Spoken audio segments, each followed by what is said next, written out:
कपट और अद्वितीय शक्ति के लिए विख्यात था। उसने वर्षों की कठोर तपस्या करके भगवान शिव से अजेय होने का वरदान प्राप्त किया था। इस वरदान के बल पर वह अत्यंत अहंकारी और अत्याचारी हो गया था। उसने अपनी शक्ति का दुरुपयोग करके संपूर्ण देवताओं को आतंकित करना शुरू कर दिया। हे ब्रह्मदेव, दैत्य त्रिलोचन ने अपनी शक्तियां बढ़ाने के लिए अन्य असुरों का साथ लेना शुरू कर दिया है। अन्य आसुरी शक्तियों की सहायता से उसने अपना एक विशाल साम्राज्य खड़ा कर लिया है, जो दिन प्रतिदिन बढ़ता ही जा रहा है। मुझे संदेह है ब्रह्मदेव, कहीं कोई अनर्थ न हो जाए, कहीं त्रिलोचन स्वर्ग लोक पर हमला न कर दे। देवराज इंद्र अभी ब्रह्मदेव से वार्तालाप कर ही रहे थे कि तभी दैत्य त्रिलोचन आ जाता है। प्रणाम ब्रह्मदेव, कैसे हैं देवराज इंद्र? अच्छा हुआ आपसे भी यहाँ भेंट हो गई, अभी तो युद्ध के मैदान में ही होती। घबराइए नहीं, मैं आपको कोई युद्ध की चुनौती देने नहीं आया हूँ। मैं ब्रह्मदेव के पास आया हूँ एक निमंत्रण लेकर। ब्रह्मदेव, मुझे आज्ञा दीजिए। इंद्रदेव त्रिलोचन को देखकर कुपित हो जाते हैं और ब्रह्मदेव को प्रणाम करके वहां से चले जाते हैं। किस बात का निमंत्रण दैत्य त्रिलोचन? ब्रह्मदेव, बहुत समय से मैं सोच रहा था कि मैं अत्यंत दुष्कर्म करते करते थक गया हूं। अब मैं थोड़ी शांति चाहता हूं, इसलिए मैं अपने महल में एक दिव्य यज्ञ का आयोजन करवा रहा हूं, जिसमें मैं आप तीनों त्रिदेवों को भी आमंत्रित करने आया हूं। मैं चाहता हूं आप तीनों त्रिदेव उस यज्ञ में आएं और मेरे द्वारा किए जाने वाले दिव्य यज्ञ को सफल बनाएं। बस आपको निमंत्रण देकर मैं विष्णु जी और महादेव को निमंत्रण देने जा रहा हूं। मुझे प्रसन्नता हुई त्रिलोचन कि तुमने धर्म के मार्ग को अपनाया। मैं दिव्य यज्ञ में अवश्य आऊंगा। और फिर इस तरह त्रिलोचन ने ब्रह्मा, विष्णु, महेश तीनों त्रिदेवों को अपने महल में होने वाले यज्ञ में आमंत्रित किया।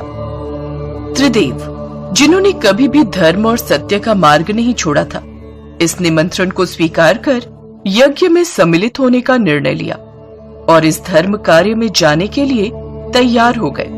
सब कुछ दैत्य त्रिलोचन की कपट योजना के अनुसार ही हो रहा था। महाराज, अभी तक इस बात पर संदेह बना हुआ है कि त्रिदेव यज्ञ में आएंगे या नहीं। त्रिदेव यज्ञ में अवश्य आएंगे, क्योंकि धर्म के कार्यों के लिए तो वो तीनों सदैव तैयार रहते हैं। और सब कुछ मेरी योजना के अनुसार चलता रहा तो अवश्य ही मैं तीनों त्रिदेवों को बंदी बना लूंगा। और फिर ये तीनों लोग मेरे इशारों पर चलेंगे, क्योंकि मैं इन तीनों लोगों पर अपना राज्य स्थापित करूंगा। ये तीनों लोग मेरे होंगे। त्रिलोचन दैत्य जोर जोर से हंसने लगा। उसने अपने साम्राज्य का विस्तार करते हुए धरती, पाताल और स्वर्गलोक को अपने अधीन करने की योजना बनाई हुई थी।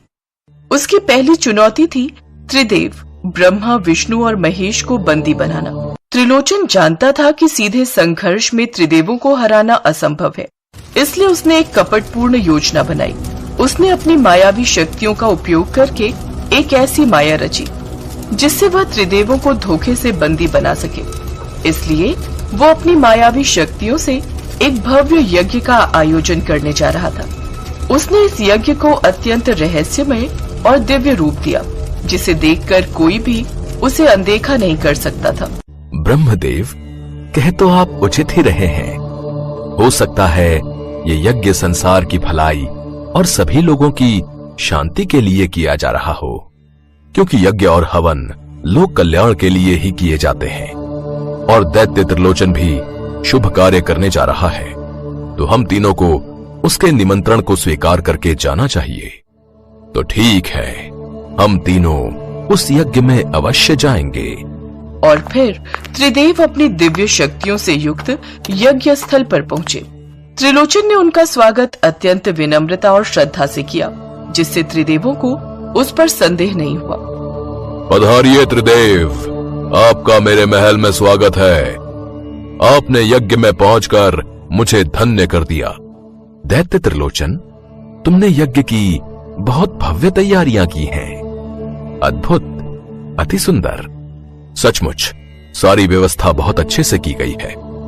लगता है कि यह यज्ञ तुम्हारे लिए बहुत महत्व रखता है और तुमने इस यज्ञ की तैयारियों के लिए कठिन परिश्रम भी किया है। अवश्य ही यज्ञ तुम्हारे लिए अत्यंत महत्वपूर्ण है। आप तीनों ने उचित पहचाना, मेरे लिए यह यज्ञ बहुत ही महत्वपूर्ण है। मैं कब से इस यज्ञ को करने के लिए योजना बना रहा था और आज वो शुभ दिन आ ही गया जब तीनों त्रिदेवों के चरण मेरे महल में पड़े। त्रिलोचन त्रिदेवों को अपनी बातों के माया जाल में फंसा रहा था। त्रिदेव इस बात से अनभिज्ञ थे कि त्रिलोचन ने इस यज्ञ में उन्हें इसलिए बुलाया है ताकि वो उन्हें बंदी बना सके। जैसे ही यज्ञ शुरू हुआ, त्रिलोचन ने अपनी माया का जाल फैलाना शुरू कर दिया। यज्ञ के मध्य उसने अपनी मायावी शक्तियों का उपयोग करके एक अदृश्य शक्ति क्षेत्र का निर्माण किया, जिसमें त्रिदेव फंस गए। यह शक्ति क्षेत्र इतना प्रबल था कि त्रिदेव भी उसमें अपनी शक्तियों का उपयोग नहीं कर सकते थे। त्रिलोचन ने अपनी विजय की घोषणा करते हुए कहा, अब त्रिदेव मेरे अधीन है। अब इस संसार पर मेरा राज्य होगा, मेरा। ब्रह्मा जी जो सृष्टि के रचयिता थे, उन्होंने अपनी सृजनशीलता से इस जाल से निकलने का प्रयास किया, लेकिन त्रिलोचन की माया ने हर बार उन्हें असफल कर दिया।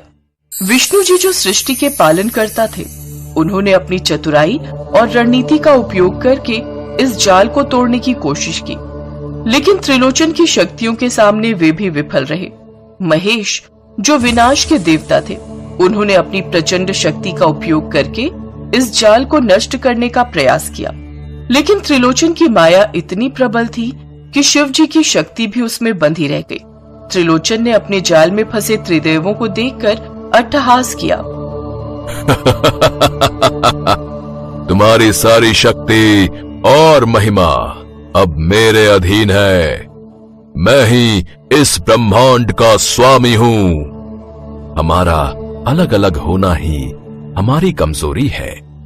हमें एक होना होगा। हाँ, हमें अपनी शक्तियों को एकजुट करना होगा, तभी हम इस जाल से मुक्त हो सकते हैं। जब हम तीनों शक्तियां एक हो जाएंगे तो हम इस बंधन से मुक्त हो जाएंगे। तीनों देवताओं ने अपनी शक्तियों को एक साथ मिलाकर एक शक्तिशाली ऊर्जा का निर्माण किया। उनकी एकता से उत्पन्न इस ऊर्जा ने त्रिलोचन के मायावी जाल को तोड़ दिया। त्रिदेव एक साथ मिलकर त्रिलोचन के सामने खड़े हो गए।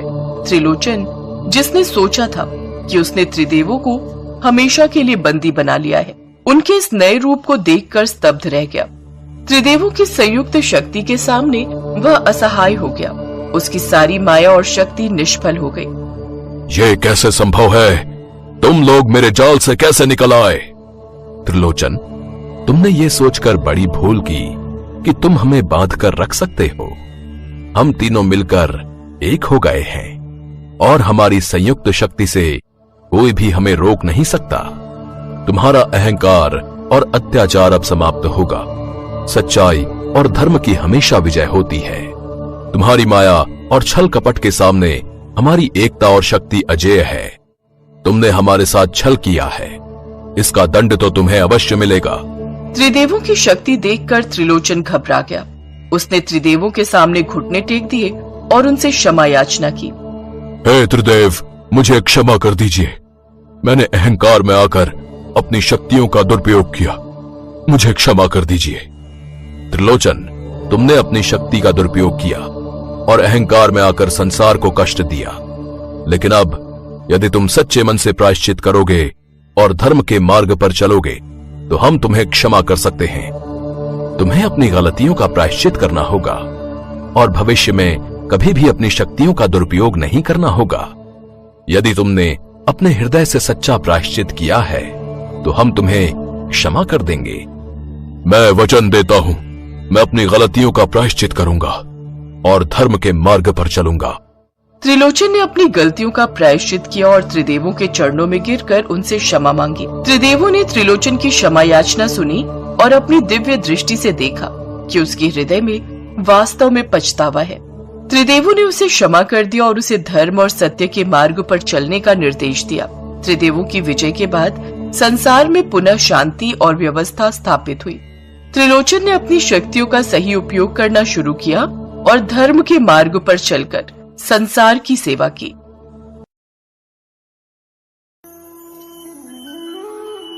एक गांव में जानकी नामक एक गरीब विधवा अपने बेटे सूरज के साथ रहती थी। पति के गुजर जाने के बाद जानकी घरों में चौका बर्तन करके अपना परिवार चला रही थी। जानकी सदैव भगवान की पूजा किया करती थी।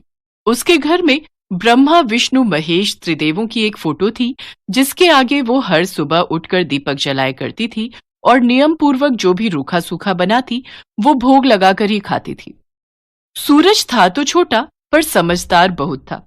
वह अपनी माँ को अक्सर ऐसा करते देखता था। माँ, तुम भगवान की पूजा क्यों करती हो?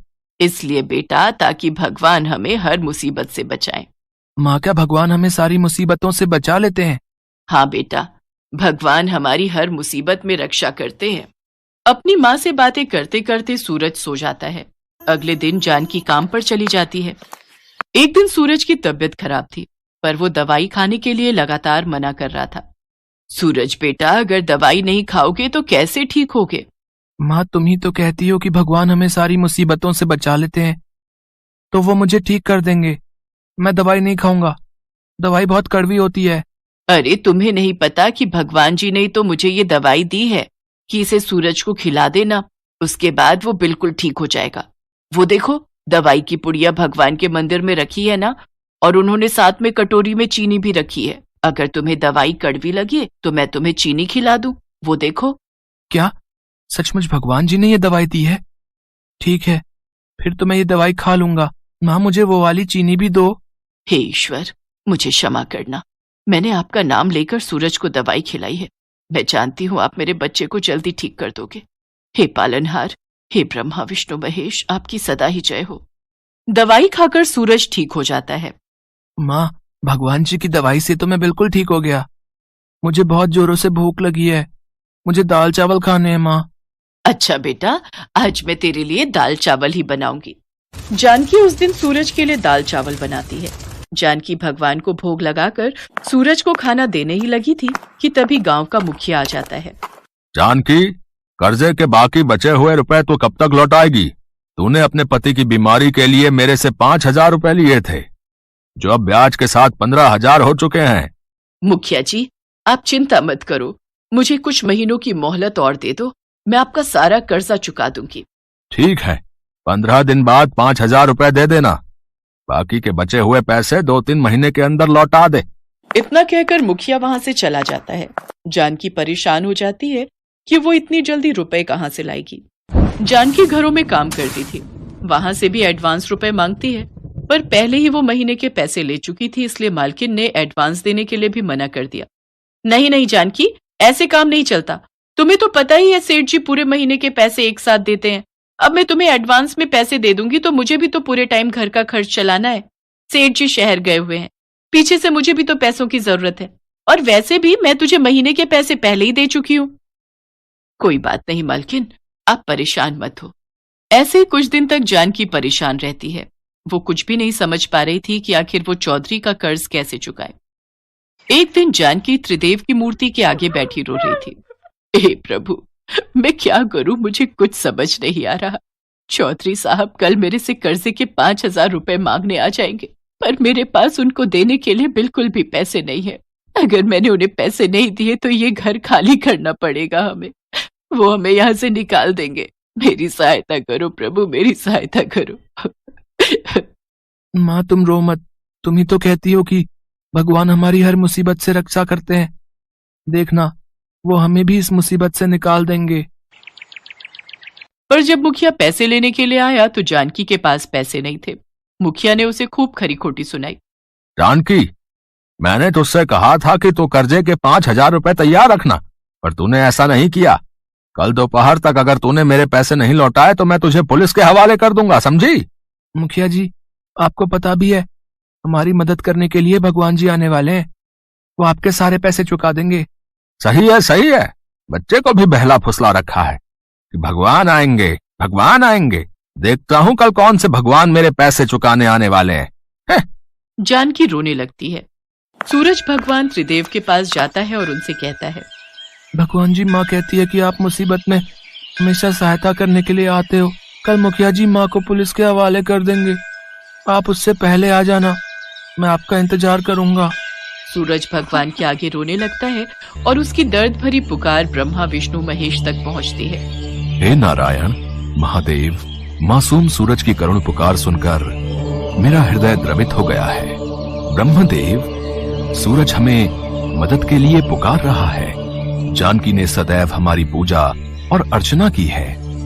अब समय आ गया है कि हम जानकी को उसकी पूजा का फल दें। आप दोनों सत्य कह रहे हैं। जब भी कोई भक्त हमें सच्चे हृदय से पुकारता है तो हम तीनों उसकी सहायता के लिए अवश्य जाते हैं और समय आने पर हम तीनों अपनी भक्त जानकी की सहायता के लिए अवश्य जाएंगे। अगले दिन मुखिया अपने पैसे लेने के लिए जानकी के पास आता है। पुलिस भी मुखिया के साथ थी। इंस्पेक्टर साहब, जानकी मेरे पैसे नहीं लौटा रही है। इसने मेरे 15,000 रुपए कर्जा चुकाना है, जिसमें से इसने अब तक 1 रुपए का कर्जा भी नहीं चुकाया है। अब आप ही बताइए मैं क्या करूं?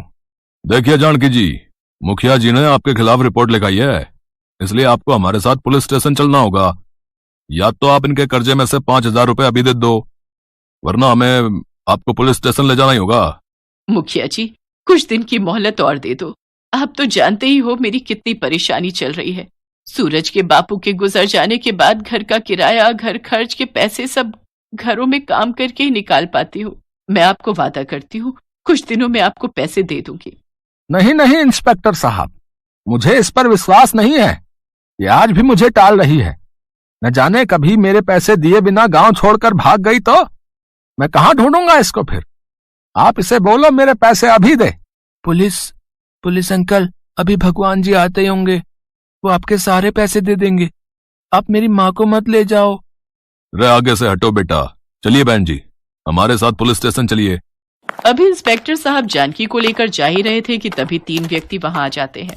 रुकिए इंस्पेक्टर साहब, आप जानकी को कहीं नहीं ले जा सकते हैं। चौधरी साहब के पैसे हम दे देंगे। ये लीजिए चौधरी साहब, आपके कर्जे के पूरे 15,000 रुपए। इंस्पेक्टर साहब, अब आप जानकी को छोड़ दीजिए। वैसे मैंने आपको पहचाना नहीं। आप जानकी के रिश्तेदार हैं क्या? देखने में तो आप बड़े व्यापारी लग रहे हैं। ये भगवान जी हैं। मैं जानता था भगवान जी हमारी मदद को जरूर आएंगे। बच्चा मासूम है। मुझे क्या, मुझे तो अपने पैसों से मतलब था, वो मुझे मिल गए। चौधरी और पुलिस वहां से चले जाते हैं। मैंने आपको पहचाना नहीं। आप आज मेरे लिए ईश्वर का रूप बनकर आए। आप कौन हैं? कृपया अपना परिचय दीजिए। तभी तीनों देवता ब्रह्मा विष्णु महेश अपने अपने रूप में आ जाते हैं। उन्हें देखकर जानकी उनके चरणों में गिर जाती है। ये भगवान जी हैं। मैं जानता था भगवान जी हमारी मदद को जरूर आएंगे। जानकी और सूरज को आशीर्वाद देकर त्रिदेव अंतर ध्यान हो जाते हैं और उनके चरणों के स्थान पर 3 सोने के सिक्कों से भरे कलश रखे थे। जानकी के ऊपर ब्रह्मा विष्णु महेश की कृपा हो जाती है और त्रिदेव का चमत्कार उसके जीवन को खुशियों में बदल देता है। जानकी उस गांव को छोड़कर दूसरे गांव में चली जाती है और वहां जाकर नई जमीनें खरीदकर खेती बाड़ी का काम शुरू करती है। सूरज को पढ़ने लिखने के लिए वो स्कूल में डाल देती